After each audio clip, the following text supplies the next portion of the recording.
بسم اللہ الرحمن الرحیم بسم اللہ الرحمن الرحیم التیمم کیفیت التیمم یتحقق التیمم بضرب باطن الیدین علی العارض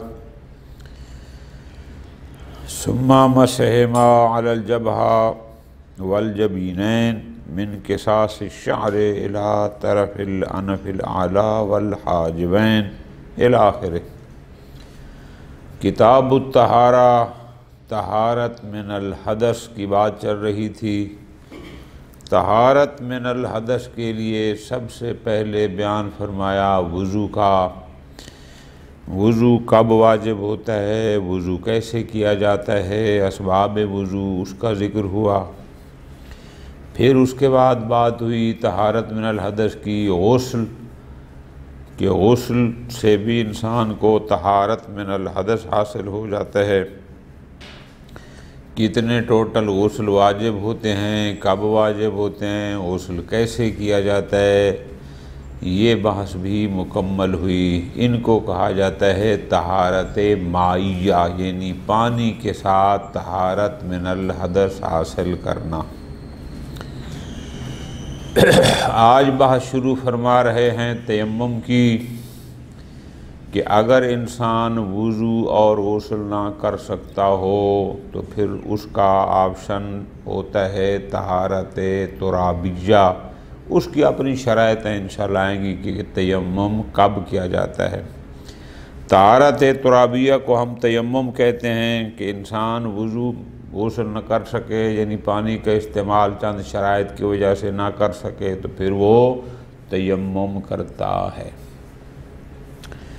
اب اس میں بحث یہ ہے کہ وضو اور غسل پر قادر نہ ہونے کی صورت میں تیمم واجب ہے۔ ایک بات، تیمم کے لیے دونوں ہاتھوں کو زمین پر مارنا واجب ہے۔ دو، تیمم کے لیے ہاتھوں کی اس کو اگلی حص کو یعنی کف دست کو، نہ کہ پشت دست، یہ ہتھیلی کو زمین پر مارنا واجب ہے۔ یہ تین۔ تیمم کے لیے پھر پیشانی کا ایک خاص طریقے میں مسح کرنا واجب ہے۔ پھر اس کے بعد بات کہ یہ ہاتھ کس پر مارنے ہیں، آیا تراب یعنی خالص مٹی ہو، یا نہ زمین کا اوپر کا حصہ، چاہے مٹی ہو، چاہے ریت ہو، چاہے پتھر ہو، یعنی جو اوپر کا حصہ ہے، جو علاقہ جیسا بھی ہے اس پر ہاتھ مارنا کیا واجب ہے۔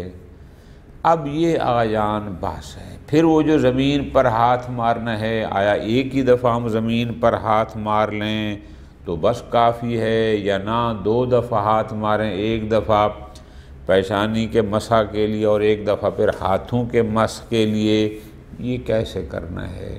یہ ہیں سارے احکامات تیمم سے متعلق۔ آیت اللہ ایروانی دامد اللہ العالی اپنی اس روش کے مطابق پہلے تیمم سے متعلق بیان فرما رہے ہیں کہ تیمم کیسے کرنا ہے، کیا کیا چیز اس میں لازمی ہے۔ پھر فرمائیں گے والمستند فی ذالک، کہ ان میں سے جو باتیں ہم نے کیفیت تیمم میں بیان کی ہیں، ہر ایک پر دلیل کیا ہے۔ وہی انداز بالکل آسان سا، اگر ہم تھوڑی سی توجہ کریں تو بالکل آسان انداز ہے اور بات سمجھ آنے والی ہے۔ شروع فرما رہے ہیں التیمم میں کیفیت التیمم، کہ تیمم کرنا کیسے ہے۔ یتحقق التیمم، تیمم متحقق ہوتا ہے، یعنی تیمم اگر آپ نے کرنا ہے تو اس کا طریقہ کار یہ ہے بضرب باطن الیدین علی الارض، ہاتھوں کی ہتھیلیوں کو زمین پر مارنا۔ اب توجہ کرنے، ہاتھ مارنے کی بات نہیں فرما رہے، فرما رہے ہیں باطن یدین، یعنی یہ والا، چونکہ اگر ہم یوں ہاتھ مار دیں تو بھی ہاتھ مارنا صادق آئے گا، لیکن نہ، بات کر رہے ہیں بے باطن الیدین، یعنی ہتھیلیوں کا، ہاتھوں کا سامنے والا حصہ، اس کو۔ بلکہ 2-3 الفاظ ہیں، ان کو کسی کاغذ پر علیحدہ لکھ لیں۔ ایک لفظ استعمال ہوگا ضرب، ایک لفظ استعمال ہوگا وضع۔ وضع الیدین یعنی ہاتھوں کو رکھنا۔ اب یہ میرے ہاتھ ہیں نا، اب یوں میں نے رکھ دیے، یہ ہو گیا وضع۔ ایک ہے ضرب، ضرب کا معنی ہوتا ہے مارنا، یوں کر کے، یہ مارنا اور چیز ہے اور وضع اور چیز ہے۔ ہاتھوں کو زمین پر مارنا ہے، یعنی رکھنا نہیں آرام سے۔ یہ 2 لفظ ہو گئے۔ پھر 3 لفظ اور استعمال ہو رہے ہیں۔ ایک لفظ استعمال ہو رہا جبہہ، جبہہ کہتے ہیں یہ سینٹر، جو پیشانی کا درمیان والا حصہ، اس کو کہتے ہیں جبہہ۔ ایک لفظ استعمال ہوگا جبینین، جبین کہتے ہیں یہ سائڈوں کو، ہے وہی پیشانی لیکن اس کی یہ سائڈیں جو آنکھوں سے اوپر کا حصہ ہوتا ہے۔ ایک لفظ استعمال ہوگا حاجبین، حاجبین ان ابرو کو کہتے ہیں، یہ والے جہاں پر بال ہیں۔ اور ایک لفظ استعمال ہوگا وجہ، یعنی پورے کا پورا چہرہ۔ اب ان کو علیحدہ لکھ لیں تاکہ بار بار پھر بتانا نہ پڑے۔ فرماتے ہیں یتحقق التیمم، تیمم کیسے متحقق ہوگا؟ تیمم متحقق ہوگا اس انداز میں، بضرب باطن الیدین، ہاتھوں کی ہتھیلیوں کو مارے زمین پر، مارنا۔ ثم مسحھا، پھر اس کو مس کرے، ان کو پھیرے، کس پر؟ علی الجبہۃ والجبینین، پیشانی اور یہ جبینین، سائڈوں پر۔ ٹھیک ہو گیا؟ آگے بتاتا ہوں کہاں سے، من قصاص الشعر الی طرف الانف الاعلی، بالوں کے اگنے کی جگہ، جہاں سے وضو کے لیے دھونا شروع کرنا تھا، وہاں سے لے کر ناک کی اس ابری جگہ تک، والحاجبین، یہ جو ہمارے ابرو ہیں یہ بھی اس میں شامل کرنے ہیں۔ ثم مسح باطن الید الیسری علی تمام ظہر الیمنی، پھر بائیں ہاتھ کے ساتھ دائیں ہاتھ کی پشت پر مسح کرنا ہے۔ کیسے؟ من الزند الی اطراف اللسان، یہ زند کہتے ہیں اس جوڑ کو، یہ جو جوڑ ہوتا ہے اس جوڑ سے لے کر انگلیوں کے سرے تک۔ ثم مسح ظاہر الیسری، بعد اسی طرح بعد میں پھر دائیں ہاتھ کی ہتھیلی سے بائیں ہاتھ کی پشت پر، اسی انداز میں۔ وَيَصِحُّ التَّقْدِيمُ عَلَى مُطْلَقِ، وَيَصِحُّ التَّيَمُّمُ عَلَى مُطْلَقِ وَجْهِ الْأَرْضِ، تیمم کے لیے خالص مٹی ہونا کوئی ضروری نہیں ہے۔ وجہ الارض یعنی زمین کا اوپر کا حصہ، چاہے وہاں مٹی ہے، چاہے ریت ہے، چاہے پتھر ہے، جو بھی ہے یہ جائز ہے۔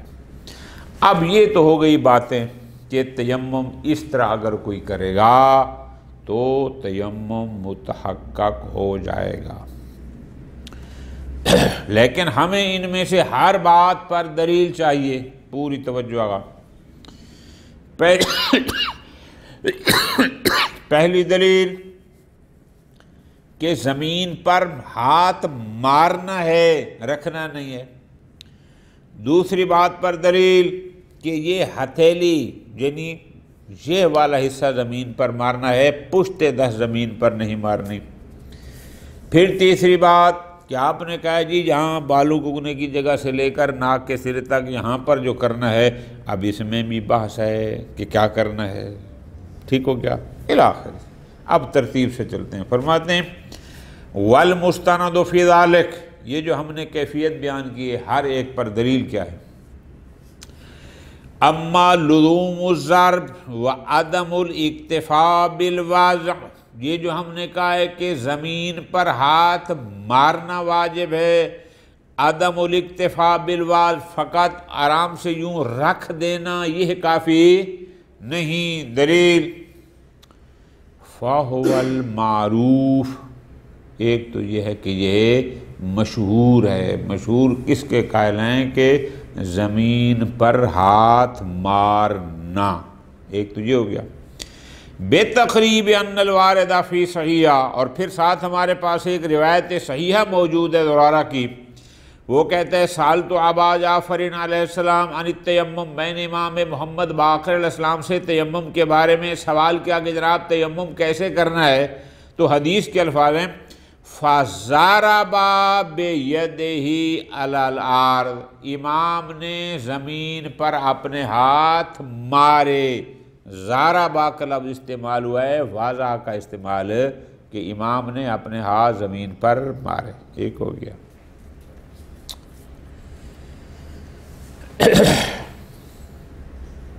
لیکن ادھر دوسری حدیث بھی موجود ہے، وہ بھی روایت صحیح ہے سند کے لحاظ سے۔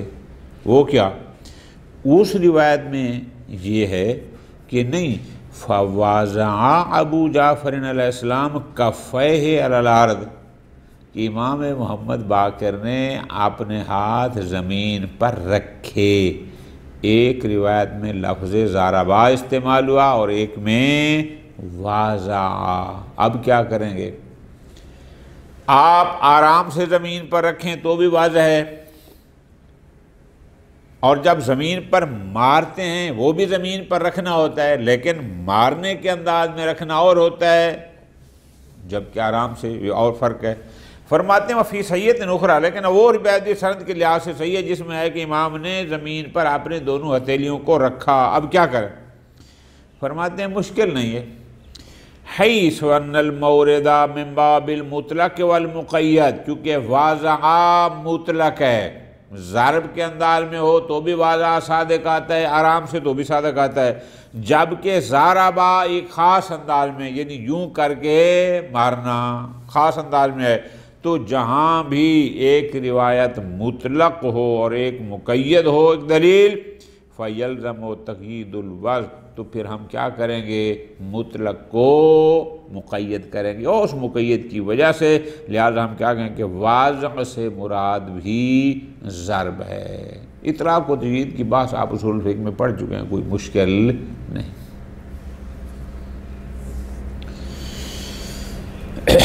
دوسری بات، اما انہ بالباطن، آپ نے کہا ہے کہ جو زمین پر ہاتھ مارنے ہیں وہ باطن کفین، یعنی ہتھیلیاں مارنی ہیں، پشت دست یوں کر کے نہیں مارنا۔ بالرغم من ان ضرب الید یصدق بضرب ظاہر، حالانکہ آدمی اگر یوں پشت دست کو زمین پر مارے تو بھی ضرب صادق آتی ہے، ضرب الیدین صادق آتا ہے، بے شک وہ پشت دست کو یوں کر کے مارے، لیکن آپ نے کہا کہ حتماً کف دست کو مارے، یعنی ہتھیلیوں کو مارے۔ فرماتے ہیں فَبِاعْتِبَارِ كَوْنِهِ الْفَرْدَ الْمُتَعَارَفِ، اس لیے کہ جب بھی کہا جاتا ہے کہ میں نے فلاں شے پر ہاتھ رکھا، تو ہاتھ آپ یوں رکھتے ہیں، الٹا ہاتھ عام طور پر، یعنی متعارف یہ ہے کہ جب بھی بات ایسی آتی ہے ید کی آتی ہے تو ید سے مراد یعنی کف دست ہوتا ہے، ہتھیلی ہوتی ہے۔ فَلَوْ كَانَتِ الْأَخْبَارُ الْبَيَانِيَةُ تَقْصُدُ الْعَامَّةَ، اگر وہ روایات جو کیفیت تیمم کو بیان کر رہی ہیں اگر ان کی مراد عام ہوتی، عام سے مراد یہ ہے کہ چاہے آپ ہتھیلی رکھیں چاہے پشت داریں دونوں صحیح ہیں، اگر ایسا ہوتا لَنَبَّهَتْ عَلَى ذَلِكَ، تو روایات میں اس کی طرف بھی متوجہ کیا جاتا، متوجہ نہیں کیا گیا پشت دست کی طرف، تو اس کا مطلب ہے ہم متعارف انداز لیں گے، تو متعارف انداز میں ہمیشہ ہتھیلی ہی رکھی جاتی ہے، پشت دست نہیں ہوتی۔ کوئی کہے کہ جناب الفاظ تو یہ ہیں کہ ضرب بیدہ یا وضع کفیہ، بات اس کی ہے ہاتھ کو زمین پر مارنا، اب یہ مطلق ہے، جب مطلق ہے آپ ہتھیلیاں ماریں تو بھی وہ صادق آتا ہے، پشت دست کر کے ماریں تو بھی صادق آتا ہے۔ جواب میں کہتے ہیں لا یمکن التمسک بالاطلاق، یہاں آپ اطلاق سے تمسک نہیں کر سکتے، کیوں؟ آپ یہ نہیں کہہ سکتے کہ حدیث میں یہ ہے کہ زمین پر ہاتھ مارے اب وہ پشت دست مارے یا ہتھیلی مارے فرق نہیں پڑتا. فرماتے ہیں نا. کیوں؟ لِعَدَمِ انعقادہ بعد کونہا فی صدد حکایت واقع خارجی، اس لیے کہ جب روایت حکم بیان نہیں کر رہی، ایک مصداق خارجی کو بیان کر رہی ہے، تو مصداق خارجی یا سیدھے ہاتھ امام نے مارے ہوں گے یا الٹے. یہ نہیں ہوتا ایک ہی وقت میں یوں بھی مارا اور یوں بھی. بات سمجھ آئیے؟ اطلاق تو تب ہوتا کہ اگر خالی حکم کی بات ہوتی. بات یہ ہے کہ امام نے پریکٹیکل کر کے دکھایا. جب پریکٹیکل دکھایا تو امام نے ایک ہی وقت میں یا یوں ہاتھ مارے یا یوں مارے. یہ نہیں ہو سکتا کہ یوں بھی مارے ہوں یوں بھی مارے ہوں، ایسا نہیں ہے. اور فرد متعارف یہ ہے کہ وہ ہتھیلی زمین پر ماری جاتی ہے. لہذا یہ اطلاق کا مقام نہیں ہے، چونکہ یہ ایک مصداق خارجی کو بیان کیا جا رہا ہے، کر کے دکھایا جا رہا ہے. تو ان میں سے ایک ہی طریقہ ہوتے، دو نہیں ہوتے. لہذا یہ اطلاق کا مقام ہی نہیں.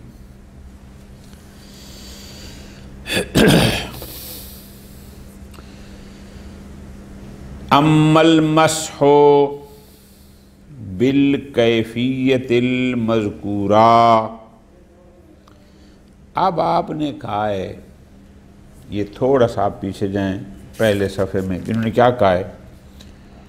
ثم مسحها علی الجبہۃ والجبینین من قصاص الشعر الی طرف الانف الاعلی والحاجبین. یہ کیفیت بیان کی ہے کہ زمین پر ہاتھ مارنے کے بعد ہتھیلیوں کو بالوں کے اگنے کی جگہ سے لے کر اس ناک کے سرے تک کیا کرنا ہے؟ پیشانی کو بھی مسح کرنا ہے، جبینین جو سائڈیں ہیں پیشانی کی اس کو بھی مسح کرنا ہے، اور ناک کو بھی. یہ جو آپ نے کیفیت بیان کی ہے مسح کرنے کی، اس پر دلیل کیا ہے؟ بئی معنی کہ آیا سارا چہرہ مسح کرنا ہے، یعنی یوں کر کے پورے چہرے کو مسح کر لیں، یا فقط وہی ایریا جو محدود ہے اس کو لے کر یہاں تک کرنا کیا ہے؟ فرماتے ہیں فَمَحَلُّ خِلَافٍ، اس میں، اس کیفیت میں، اس طریقہ مسح میں کہ چہرہ پورے کا پورا مسح کرنا ہے ان ہاتھوں سے یا محدود ایریا، فَمَحَلُّ خِلَافٍ. فالمشہور علی وجوب مسح الجبہہ من قصاص یا قصاص الشعر الی طرف الانف. مشہور کیا کہتے ہیں کہ نہیں جناب، پیشانی کو بالوں کے اگنے کی جگہ سے ناک کے اس کنارے تک، کونے تک، یہاں تک مسح کرنا واجب ہے. وعن بعض، اور بعض کہتے ہیں کہ نہیں، وجوب مسح الوجہ، یعنی ایک لفظ ہو گیا وجوب مسح الجبہہ، پیشانی کا مسح کرنا، اور ایک ہے کہ نہیں، بعض کہتے ہیں کہ مسح الوجہ واجب ہے. اگر لفظ مسح الوجہ کو لیں گے الذی ظاہر الاستیعاب، تو اس کا مطلب ہے پھر خالی پیشانی اور ناک کی بات نہیں ہے، پھر پورے کے پورے چہرے کو مسح کرنا ہوگا. وَسَبَبُ ذَلِكَ، کیوں بزرگان میں اس طریقہ تیمم میں اور اس چہرے کے مسح کرنے میں اختلاف، کہ کچھ نے کہا خالی پیشانی اور ناک اور کچھ نے کہا پورے کا پورا چہرہ؟ اس اختلاف کی وجہ اختلاف الروایات، روایات کا اختلاف ہے. کیوں؟ فَإِنَّ بَعْضَهَا عَبَّرَ بِمَسْحِ الْوَجْهِ، بعض روایات میں ہے مسح الوجہ کہ اپنے چہرے کو مسح کرے. وَبَعْضُهَا بِمَسْحِ الْجَبِينِ، بعض نے کہا کہ نہیں، اپنی جبین کو یعنی پیشانی کو، اطراف کو، اس کو مسح کرے. وَلَمْ تَرِدْ رِوَایَةٌ صَحِیحَةٌ، کوئی ایسی روایت ہمارے پاس موجود نہیں ہے کہ تعبر بمسح الجبہہ، جس نے مسح، اب میں نے ابتدا میں کہا تھا ان کو لکھ لو، تو پس ہمارے پاس آ گئے تین لفظ، لفظ وجہ، لفظ جبین اور لفظ جبہہ، روایات میں کہیں مسح الوجہ آیا ہے اور کہیں مسح الجبین آیا ہے۔ جبہہ اور جبین کا فرق میں نے گزارش کیا، جبہہ یعنی یہ درمیان کا سنٹر کا حصہ جو ہم سجدے میں لگاتے ہیں، جبین یعنی یہ سائڈیں جو آنکھوں کے اوپر کا حصہ ہے۔ اب مسئلہ یہ ہے کہ روایات میں اگر لفظ قصد مسح الوجہ کو لیتے ہیں تو وجہ کا مطلب ہوگا پورا چہرہ، اور اگر اس روایت کو لیتے ہیں جس نے مسح الجبین کہا ہے تو اس میں یہ چہرے کا حصہ تو نہیں آتا، یہ تو خالی اوپر والا حصہ آتا ہے جو اس سے اوپر ہے۔ اب کیا کریں؟ فَمِنَ الْأَوَّلِ یعنی جس روایت میں مسح الوجہ کی بات ہے وہ بھی روایت صحیح ہے، کاہلی ہے۔ وہ کہتا ہے سالتہ، میں نے امام سے سوال کیا تیمم کے بارے میں، امام نے فرمایا کیا؟ راوی کہتا ہے فَضَرَبَ بِيَدِهِ عَلَى الْبِسَاطِ، امام نے اپنا ہاتھ فرش پر مارا، فَمَسَحَ بِهِمَا وَجْهَهُ، اور پھر ان ہاتھوں کے ساتھ اپنے وجہ چہرے کا مسح کیا، ثم مسح کفیہ، اور اس کے بعد پھر اپنے ہتھیلیوں کیا احداہما علی الاخری، یعنی بائیں ہاتھ کی ہتھیلی سے دائیں کے ظاہر کا پشت کا مسح کیا، اور اس ہتھیلی سے بائیں ہاتھ کی پشت کا مسح کیا۔ تو اس میں تو لفظ آیا فَمَسَحَ بِهِمَا وَجْهَهُ، روایت یہ بھی صحیح ہے، وجہ نہیں سارا چہرہ۔ وَمِنَ الثَّانِي، لیکن بعض روایات میں آیا کہ نہیں فقط جبینین، یہ جو پیشانی کے اطراف ہیں ان کا مسح واجب، روایت ہے صحیح ہے زرارہ، اس میں کیا ہے؟ وہ کہتا ہے کہ میں نے امام سے جب سوال کیا امام نے کیا انداز کیا زمین پر ہاتھ مارے، ثم مسح جبینیہ بِأَصَابِعِهِ، امام نے اپنی دونوں جبین یعنی یہ پیشانی کی جو اطراف ہیں دونوں ان کا مسح فرمایا اپنی انگلیوں کے ساتھ، وَکَفَیہ، اور اپنی ہتھیلیوں کے ساتھ، احداہما، ایک دائیں کے ساتھ بائیں کا اور بائیں کے ساتھ دائیں کا مسح۔ اب روایت کاہلی کی بھی صحیح ہے جس میں ہے کہ فَمَسَحَ بِهِمَا وَجْهَهُ، روایت زرارہ کی بھی سند کے لحاظ سے صحیح ہے جس میں ہے کہ مسح جبینیہ۔ اب یہ روایات کا اختلاف فتوے میں اختلاف کا سبب بن گیا، اب کیا کریں؟ فرماتے ہیں یمکن الجمع، ہمارے لیے جمع ممکن ہے، کیسے؟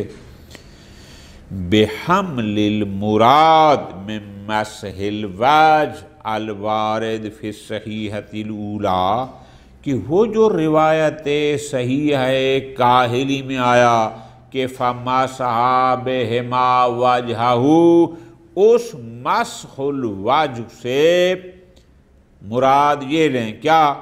اس کو حمل کریں علی ارادت مسح الجبینین، کہ اس مسح الوجہ سے مراد مسح جبینین ہے۔ کیوں؟ اس لیے فَإِنَّ مَن مَسَحَ جَبِينَيْهِ، کہ اگر کوئی بندہ اپنی اس پیشانی کو مسح کرتا ہے تو اس پر مسح وجہ صادق آ جاتا ہے، کیونکہ ظاہر ہے وہ بھی چہرے کا حصہ ہیں۔ اب فرماتے ہیں وَتَبْقَ الْجَبْهَ، باقی رہ گیا جبہہ، جبہہ یعنی وہ درمیانہ حصہ جو پیشانی کا ہے جو ہم سجدے میں لگاتے ہیں۔ لا دلیل علی وجوب مسحها، اس کے مسح پر ہمارے پاس دلیل موجود نہیں ہے۔ کیا؟ یعنی حدیث یا وجہ کی بات کر رہی ہے یا جبینین، جبینین ان سائڈوں کو کہتے ہیں، لیکن جو سنٹر ہے پیشانی کا، یہ جو سجدے میں جگہ رکھتے ہیں، اس پر ہمارے پاس سوائے تسالم فقہی کے، سوائے اس کے کہ فقہائے امامیہ اس بات پر اتفاق کرتے ہیں کہ اس سینٹر کو بھی مس کرنا لازم ہے، اس کے علاوہ ہمارے پاس کوئی اور روایت ایسی یعنی کوئی اور دلیل موجود نہیں، چونکہ دلیلوں میں یا جبینین کا ذکر ہے یا وجہ کا ذکر ہے، جبہہ کا ذکر نہیں ہے۔ ابھی بات رہتی ہے پھر انشاءاللہ اگلے درس میں۔ وصلی اللہ علی محمد وعلیہ وسلم۔